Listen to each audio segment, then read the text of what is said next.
Yeah, I mean, I started when I was about 18. I got given a camera when my godfather passed away, and I just taught myself photography. I went to Bournemouth Art College for a little while, but they chucked me out. Why? Because Don't mind me asking. I was just a pain in the arse, really. I think that the final thing was we had to do an essay, and my topic was an essay on surrealism, and I handed in a tub of coleslaw.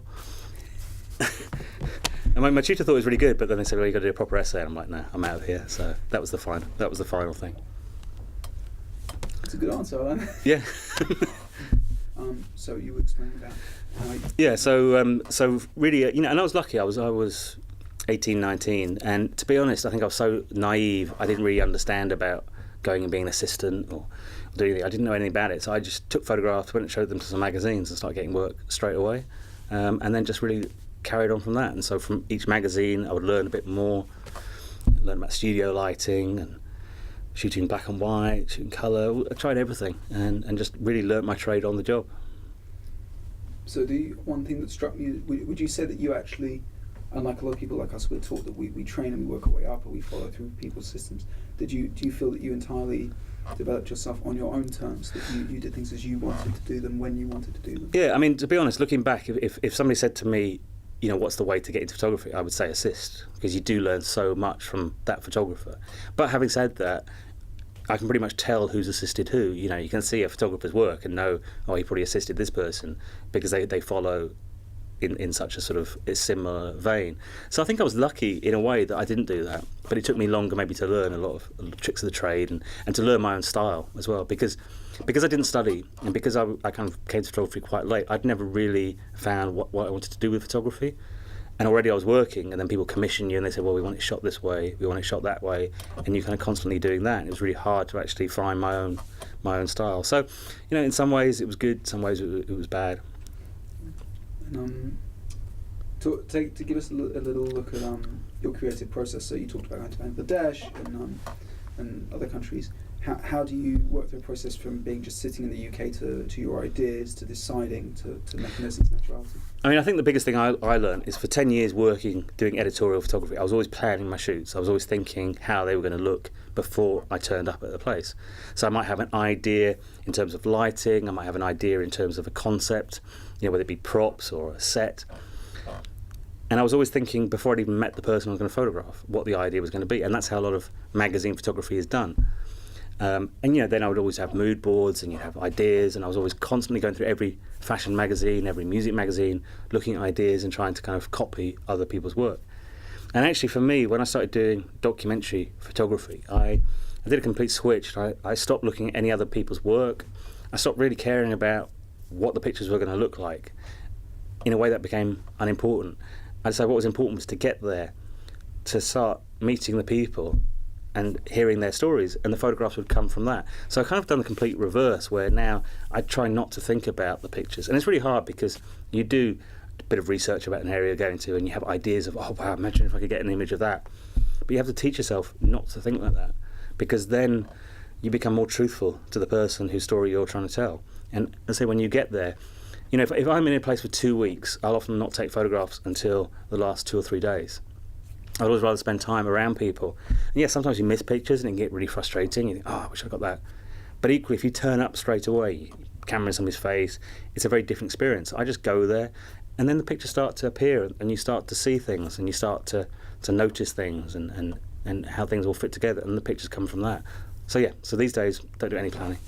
Do you find that a lot of photographers that I speak to look at the world through their camera? So when a lot of times you go on a trip with them and they don't really directly experience it, do you find that, as you say, reversing your technique of going there and just being there, that actually it changes the nature of how not just you interact with the environment, but how you see it? Yeah, I mean, I think it is true that a lot of photographers do turn up and they have preconceived ideas, plus they feel they have to have the camera up the whole time. And I think you miss things. I think, by being in a place, you start to pick up on a vibe. And it's amazing how quickly, as humans, you adapt to different environments. And so a place you turn up to can feel like the most alien place in the world, whether it be the food, the climate, the people, the language, everything can feel completely alien to you. And yet within 3, 4, 5 days, you kind of find yourself sitting into a routine. I think that's then when the pictures start to appear, because then you're more in tune with the people who live in that place. And when people go there and they start taking pictures straight away, and they kind of create a barrier, and they can kind of seal themselves off from that experience, I think. I'd like to, my next question's a little personal, but if you feel you don't have to answer. When you spoke about, obviously, staying on ID and having yourself kind of blown up, and you said that you'd gone back to you'd gone to documentary photography after it because you felt it kind of meant something, and that you didn't want to do shots of people from Big Brother anymore. But you'd also very much enjoyed it, that it had been a very good, you'd enjoyed the parties, you enjoyed the experience.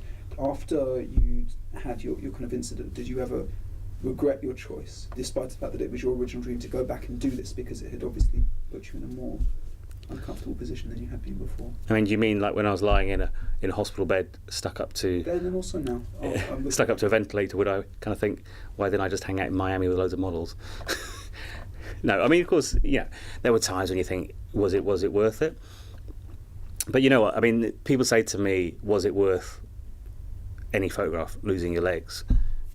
And it's not. I mean, there is no one image, I don't believe, that's worth that. But the principle of why I went to those places, the reason I went to those places, I completely believe in still, and would do it again, and do it again. So, you know, I got hurt doing my job, but I got hurt doing what I love doing and what I think is important to do. And actually, weirdly, I think it's even more important now. Now I've experienced a little bit of what these people go through, the people that I've been photographing for years. You know, it's funny, somebody actually said to me, they go like, you know, the whole thing about your work was always, you had such an empathy with these people. Now you literally have, you know, trod in their footsteps. You've gone through what a lot of them have gone through. And knowing the advantages that I have, the medical care and all the things here, I just think it's even more important to go and tell these stories. So I completely still think it's the right thing. And I don't regret at all the change. Weirdly, you know, I go to bed content. You know, I earn nothing compared to what I used to earn. I don't have the lifestyle I used to have. But do I feel good? Yeah, I feel happy. Would you say that when you go now, do you get a different experience through the photography because the people react to you differently? Because you talk a lot about being able to fade into the background and about being able not to become a non-entity in those environments. Do you find much as when you said you were standing in the queue for the Paralympics or the Olympics, sorry, then they put you in the other queue. Do you find that happens when you go to these places and you want to just fade back and kind of do a photography that people... Yeah, I mean, it has completely changed the dynamic, and much as I would kind of want it not to and would aim for it not to, it has. I mean, and I can't kind of avoid that. But there's also a lot of advantages that have come out of that. You know, somebody that's just been blown up and is lying in a hospital in Afghanistan, no matter what reasons I was there for before, would see, you know, a Western photographer who's appeared there, who's taking pictures of them. Even if they're quite happy with that, there's still that kind of disconnect. Now people see me and they see somebody that's gone through a really similar experience. So actually the bond that you have with those people is much greater. So it's actually opening up doors. I know the last trip I did to Afghanistan, there were people I photographed there I don't think would have spoken to me before. People that probably were certainly anti-Western powers being there, anti-Americans being there, would have not opened up to me in the same way, but they saw me as somebody that had a shared experience. And I think people think that I didn't have to make the choice to go back to these places, and the fact that I've done it, again, I think people open up to you in a different way. So although I might fight it and I might kind of think I don't want to be, you know, part of the story myself, I'm accepting it and realising actually, again, it puts me in a unique position. I mean, how many photographers have actually been who go to photograph people who are suffering, people who are going through trauma, have been photographed themselves going through exactly the same thing? I'm probably the only one ever. You know, I was photographed the moment I got blown up myself. I was photographed on the medevac. That is a unique thing that I feel in a way privileged. Do you look at those photos very often? No, I mean, they really actually don't. The pictures of me on the medevac don't really bother me. It's almost like there's a disconnect. I see it as somebody, I see it, but it doesn't really mean a huge amount to me. I find it harder because there's all the video footage. There's sort of there's a full half hour of video footage. And that's harder because I think I hear myself talking, and but mainly I listen to it and I just think I sound like an idiot. You see, it's like did I say that? And I think that is just the mind just puts a disconnect there. I would suppose that you could say that at that point you have a license to say what you like. Well, yeah. But if you ever, I wish I'd been a bit cooler though. Well, you seem to have a very emotional response to your photography or to the ideas. I mean, you seem to want to take pictures about things that you believe matter and that should be shown. So in your current position, do you find yourself actually acting in a more direct role with people and I'm sure that if you turned up on somebody's hospital bed as just some kid in Afghanistan or wherever, had their legs blown off, and they kind of see you as an international photographer, in the same way, do you find that actually you're now directly inspiring people in your work? Yeah, I mean, I tend to feel uncomfortable with when I'm in places where people now see it as an inspiration that I'm back, or they see what I'm doing with my life. I kind of feel uncomfortable with it. I mean, it's great if it helps. I know when I was injured and I was in hospital, some soldiers who'd been injured a couple of years before used to come back to the hospital, and you would see people with similar injuries just walking around and coming and saying hi to people. It did kind of make you think, well, there were other things that were possible. So maybe if in some small way. And I think the other thing is in a lot of other countries, in a lot of countries that have histories of conflict and histories of disability issues, people with injuries like mine, it's not just about the rehab, but there's also social perceptions that these people are now useless and these people have no part to play in society. So the biggest inspiration, I think, is for people, not necessarily the disabled people, but other people, to see what they perceive as a disabled person from the West doing a job and being fully functional. It maybe changes a few people's perceptions on that. Now, if you don't mind, just a couple more questions. I'd just like to ask actually about some technical things which are kind of interested me. Do you have a lot of cameras kind of require two hands to operate? Do you have kind of specially adapted equipment, or how do you just kind of find ways to get around? No, I mean at the beginning there was some ideas we were talking about. One idea was to where I have this attachment kind of comes off, and we thought about putting a camera on there, so using it almost like a tripod. I tried maybe using a monopod to lean on and all those things, but I found everything really cumbersome. And really right from day one, I've always had the idea that I don't want things to adapt to me. I have to learn to adapt to things, because my flat, there's nothing adapted in it.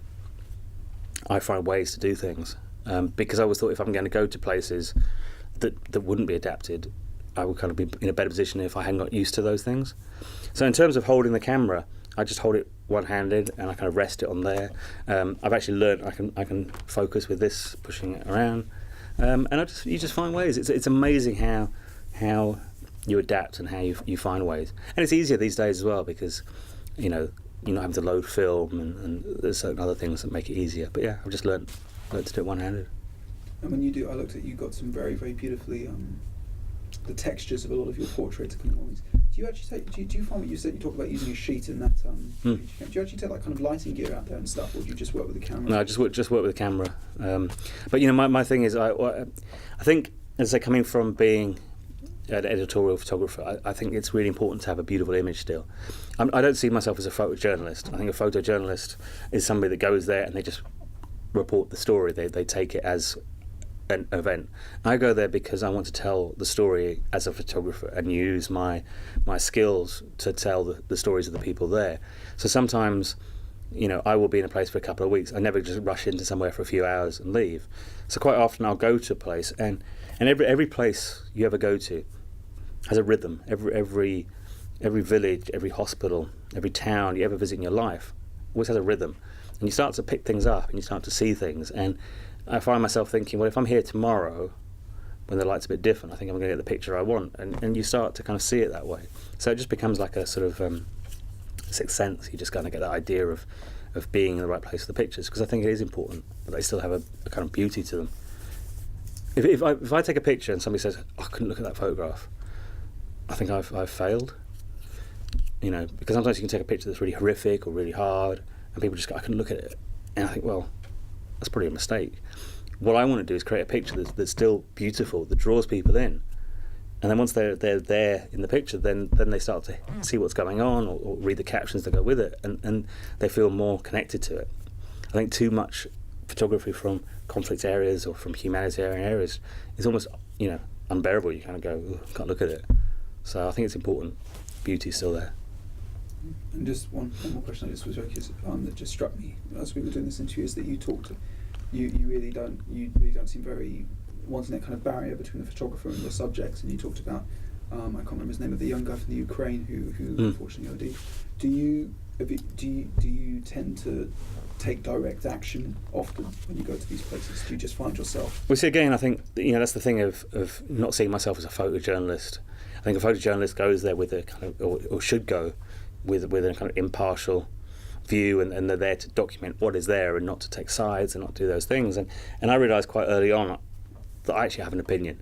Most of these places I go to, I go there because I'm angry about something. There's something that's I've read or heard or been told that has really pissed me off, and I think is an injustice. And I kind of use my photography as a tool in some way to help those people tell that injustice. I'm not right all the time, probably. I am who I am, but it's my opinion, it's my feelings. So when you go there to take a picture, I'm definitely involved. I'm there because I want to use my photography to help those people. So it's a part of the kind of the tools of my trade. But as a person, then I'll help in any which way I can. And again, when I come back with the pictures, it's not just a case of just coming back with the pictures. I always write about the stories behind them. And I try and do talks. I try and get on the radio to talk about it and do everything. It's very much proactive as well when I come back.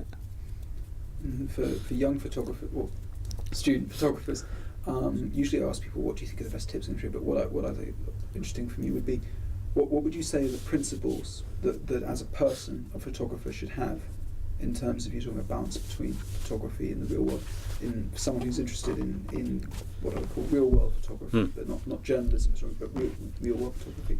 What do you think are the most important principles? Well, I'd say two things. One is as a photographer, I think photography is actually really simple. People are always asking me technical questions, and I think that really matters. I think at the end of the day, it's all about pointing the camera in the right direction and then pressing the button. I think what takes time is to learn which direction to point that camera in, and that's the skill, and that's about being a human and understanding people and stories. I think the other thing is in terms of how you portray people, maybe because of what I've been through, I think of it more, but I would say to anybody who ever takes a picture of anybody in any kind of difficult situation, anybody suffering, would they want somebody taking a picture of them in that way if they would go through that? And I think that's the way to always look at it. And I think many people think of it like that. But any picture you ever take of somebody, you think, would I want to be photographed in that way? Thank you very much. No, thank you.